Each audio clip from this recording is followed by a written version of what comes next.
Friends, Romans, countrymen, lend me your ear. I've neither come to bury Caesar nor to praise him, okay? Here's what I want you guys to do for me. Like I say, it doesn't cost you anything. It only takes a minute, but it means a whole bunch to me. Hit the like button and hit the subscription button, okay? Okay, Alligator in alignment.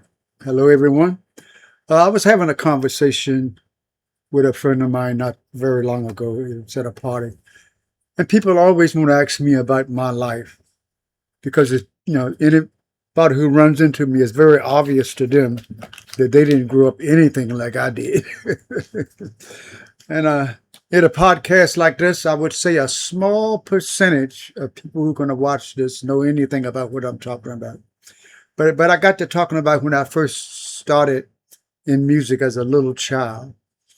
I started by accident, actually, because growing up way out in the sticks, and I'm talking about the sticks, like we call that way over yonder, like I did. I was in the foster home system. I didn't, my parents gave me away when my mother did, gave all of us away when we were little. But anyway, a big tradition in the southern United States and probably elsewhere also, but I only know about, the areas that I grew up in, was making moonshine whiskey. Now, I'm sure you guys have heard of moonshine. It was called white lightning, moonshine, devil water. But anyway, when I was coming up, long before I went to school, probably starting at 3 years old or so, I had certain people who would come and grab me because, for some reason, people liked me as a little child. And they would come and get me from the people who I was living with. Sometimes the lady's sister also, I mean, our daughter and her husband, Henry and Willie Pearl, they would take me to the moonshine joints because that's where everybody went back in the backwoods. I mean, this was way back when there was maybe one paved road and all the other roads were dirt roads.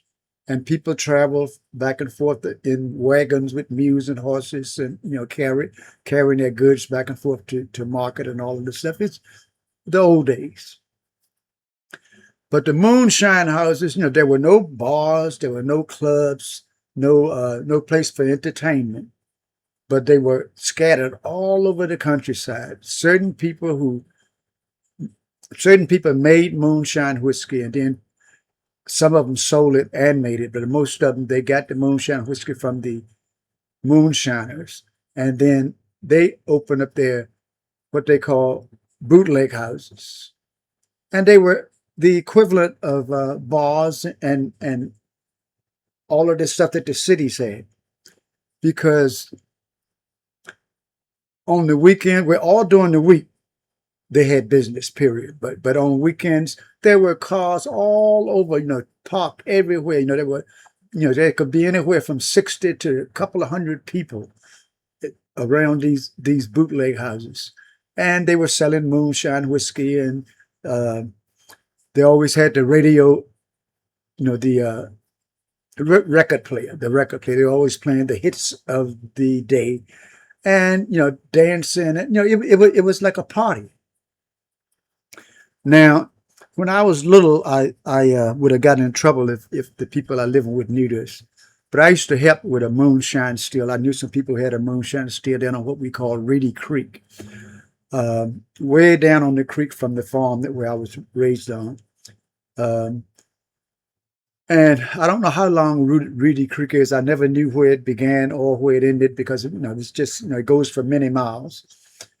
But the moonshiners usually had their whiskey stills, they were called, on these creeks. And to make the moonshine whiskey, you needed cracked corn. Everybody grew corn, so you didn't have to go look for that. You had cracked corn, water, yeast, and then later they started to add in sugar once they found out the sugar didn't sweeten the moonshine, but it helped the alcohol process, speeded the alcohol process. Anyway, they put all of this in a large barrel and set it and let it ferment. for several days to a couple of weeks, depending upon how they wanted to do it. The yeast ate the sugar and turned it into alcohol. Now, once it was fermented, then they put it in a big pot and a wood fire, and they heated it. And alcohol heats at a much lower temperature than water. They heated it, and my job was to go occasionally and stir what they call the mash. Once it was fermented, then they put it in a big copper pot and heated it with a wood fire. And the alcohol, like I said, it boils at a lower temperature than water. So the alcohol turned to steam. The steam went up to the top of the copper pot and went down a little copper tube that they had, which ran either into the creek to the cold water, or they had a tub of cold water it ran into. The cold water turned it back from steam into liquid.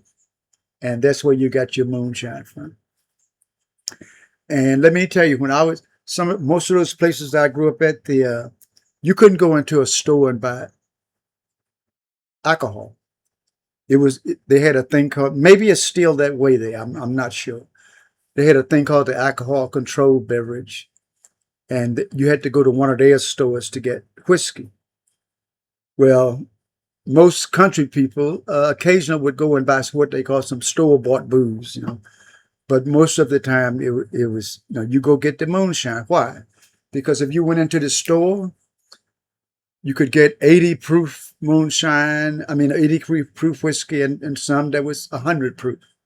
The moonshine was 150 proof, 180 proof coming out of there. What I said about the moonshine was, you take a sip of that stuff and it goes down like fire. And then once it gets down there, all of a sudden it's like a spring day and the sun rises. Everything is wonderful. But anyway, these moonshine houses, they were places that I first started singing at, because I had this sister-in-law, Roberta, who loved the blues. She loved a guy named, God, I can't remember his name now. Oh, I can't remember his name. But anyway, old blues guy. And she played a little bit of guitar. But I would go as a little child. Long before I started school, they had me going around. And they would, naturally, when people got drunk, I was the only little kid running around. They'd go, hey, come here. You want to snort? And they gave me a little hit of that stuff. So I was drinking really early. I was getting toasted all the time because everybody wanted to get a little boy a little snort. And a lot of these houses they also sold food. You could buy whiskey, you could buy half a pint, buy the glass, or you could buy a quart jar or a gallon jar. You could buy as much as you wanted. But the people didn't buy the booze and leave. It was a social place where people came to. They were scattered all over the countryside. And now we got to remember that when the people made the whiskey out on the creeks and stuff, they hid those stills deep in the woods, really deep in the woods, or in certain areas where they had caves, they hid it in caves because they had to keep them away from the law. Because if you got caught making moonshine whiskey, you went to prison.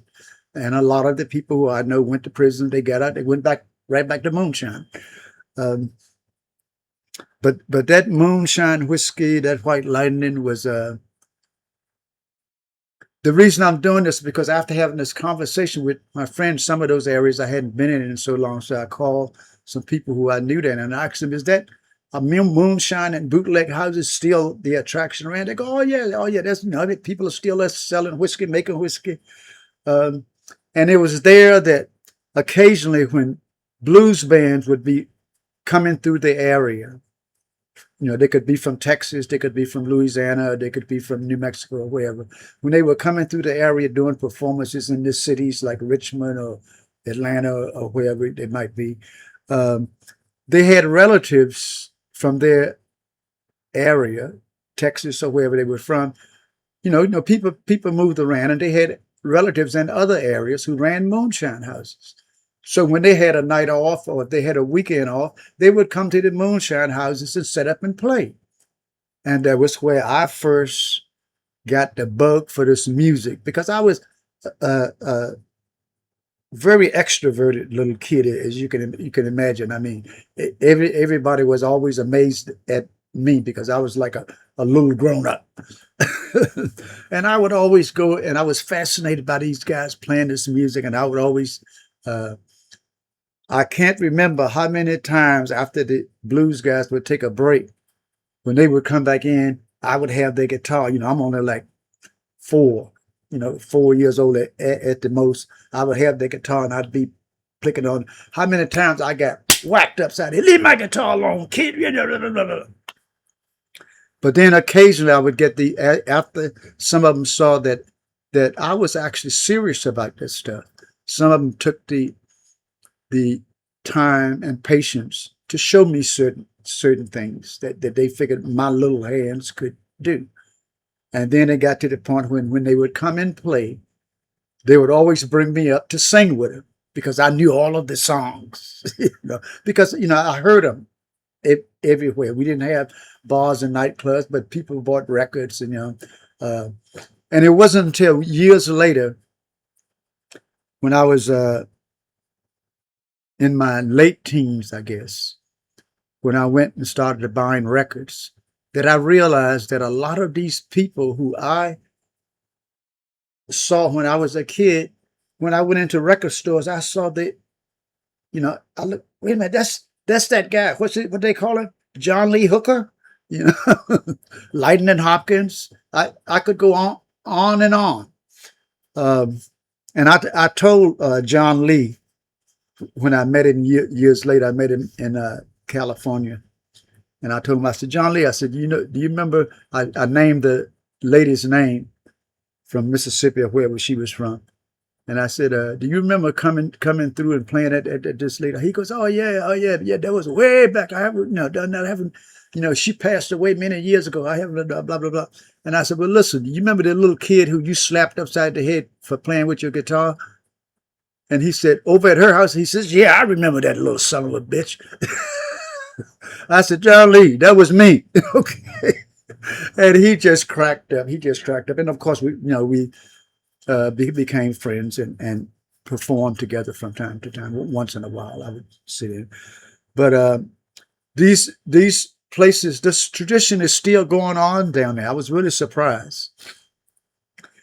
The moonshine houses were something, I'm telling you. I mean, people came, and the further off the highway you were, the more people came to your place. If you had a long dirt road to go back to where your house was, and you had all these clearings, because there's forests everywhere. This is the real country. There's, you see dirt roads. The last time I went to this one area, I pulled off the main highway, which was paved, and I got on this dirt road, and for 10 miles or so, I'm traveling down nothing but a dirt road. I don't see any houses. I don't see anything. Then I remember I grew up in this area, and it looks just like it did when I was there. But then when I got into the area where I was at, I realized the only thing that had changed was that there was that one paved road, but there were many more houses there than what was there when I was coming up. But it's still the country. I'll give you an example. I went to this one place in Southern Virginia. In fact, I took my son there with me too, and they told him all kinds of tales about me. Once, and I drove a rental car because I flew into Richmond, and it was the newfangled car where you push the button for it to start, and you had to have the key with you when you got back in the car. You push the button and it starts. Well, I made a mistake because this was all new to me. I made a mistake. I was on my way. I had to drive 2 hours out into the country where I, the farm where I was raised on too. I was raised in the foster home system, so I lived all over the South. But anyway, I stopped at a Starbucks and I got back in the car. I left the car running. I didn't cut it off. That was a mistake. I got back in the car and I went to the farm. And then the next night, I wanted to go someplace. And I go to start the car and it doesn't start. And then my one of the young kids there told me, says, "Hey, listen, no, these are the new things. You got to have the key, but you get your key and then uh, it will start." And I'm looking for the key everywhere. And I realized that when I stopped at that Starbucks in Richmond, that I had my key in my hand and I left the car running. That's the reason I didn't have used the key. Uh, and I said, "Oh my God, I must have left that on the counter at the Starbucks." Now I don't remember where the Starbucks is. I just took an egg. I told my phone, "Siri, send me to the nearest Starbucks," and she took me to the nearest Starbucks. I didn't pay any attention to where it is, so I don't know where to go to get my key. So I called the company, and they told me, "Okay, we'll send someone there to bring you another car, and we'll take the old car away." Okay, I found this on the web for so I called the company and they told me okay, you'll send someone there to bring. Siri, shut up. Uh, but anyway, so they were trying to find the place where we were. I gave them the address, and I got several calls from them. They go, "We can't find anything out here." They go, "There's nothing here. How do you people live down here? There's no stoplights. There's no lights anywhere. We can't see street signs. We don't know where you are." So I asked them to give me certain landmarks that they could see. And I said, "Okay, you come down that road and just keep coming down the road. I'm going to stand in front of the house and shine a flashlight like this. And if you ride by, you'll see this light going." So anyway, they saw the light. They finally drove up and the guy came in. He said, "Let me ask you something. How the hell do you people live back here? There's nothing here. There's nothing." I said, "Well, that's the reason that people are like they are. They have their own laws there. There's no police. Police are up 10 miles away, so everybody's, that's the reason that when the gunfights happen, people just take care of each other, take care of what they have to." But anyway, those areas have changed, but not as much as I would have expected. I did find out when I was back there, though, that the drugs from the cities have infiltrated that area now. The crack and all of the other stuff. But moonshine is still king. And I, boy, I can't believe how early I started to drinking that stuff.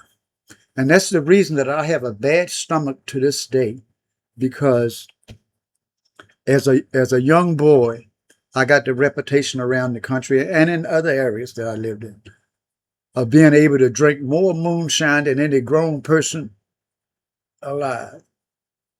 And when you're given a reputation like that, as you're a young kid like me, who grew up without his mother, father, sisters, or brothers, I knew they were out there someplace, but I didn't know them. I didn't meet them until I was a senior citizen.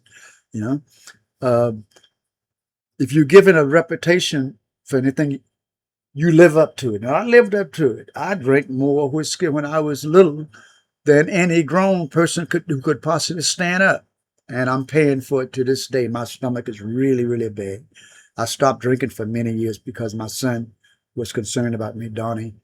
And then now I've started back, but socially, I'm not a. But anyway, just a little bit of history there. Moonshine houses were the entertain, and there weren't one or two or three or four or several of them. There were dozens of them all around the countryside. You drive down these dirt roads, and all of a sudden there's this one little path, one car go at a time, and you go way back in the woods, and there's somebody's with a huge house. And if you know about the South, they all have these huge porches, and some of them are all the way around. So the band sets up on the porch. The people park their cars all around. They sit on the grass. It's like a festival. and the band's playing, and the people are drinking and partying and whoo and fighting and shooting. That goes along with the entire thing. But it was very wonderful growing up in that area. I remember one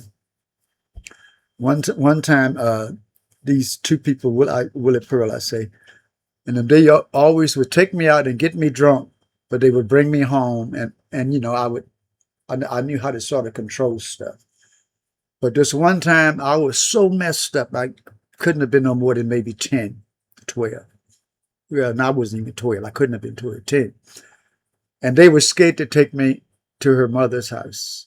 So they said, listen, we're going to drop you off by Uncle Freddie's house, which was over there, and we're going to go on, and then you walk to your house. I said, okay. So I'm walking down it. They got this long driveway, and I'm just a kid, and I'm walking anything like this, And I got to the house, and the matriarch of the family came out, opened the door, and she's standing there. She says, "Are you drunk?" And I said, "No, I haven't. No, I don't drink." And she's looking at us. So I took 3 steps to come up the stairs and missed the other step and fell all the way down the stairs, and I'm laying on my back. It was, looking back on it, it was really hilarious, But anyway, that's enough of this. It's just a little look into the life as it was when I was growing up, the Moonshine houses. And it was there that I got to perform and sing with people like John Lee Hooker, Lightning Hopkins. I could name many other people who I later saw on record covers. I had no idea that they were famous people. To me, they were just, these guys who came in and played the blues, and everybody had fun. But that was my start. I started at 3 years old to singing with those guys. And then after them teaching me a few little licks, I didn't own a guitar, but I had a plastic Gene Autry guitar with the little gut strings or whatever. And I was doing the stuff that they were doing, walking around the house where I lived at. I would pluck it with my teeth, and I would put it behind my back and do all of the stuff. And it just got on the nerves of the people who lived there. They go, "What are you doing to that thing?" But I couldn't explain to them. So anyway, that's a little peek into the life of Alligator. I'll tell some more stories again. I got this one story I tell about the Moonshine funeral that I went with. I did it on an early podcast. I'm gonna have to look and see if it's still up. I may reissue it. It's really funny, and it's really true. This is Alligator in Alignment. Happy trails, and as the Great Spirit says, live in a good way. We all know what that means, right? You don't need an explanation. Live in a good way.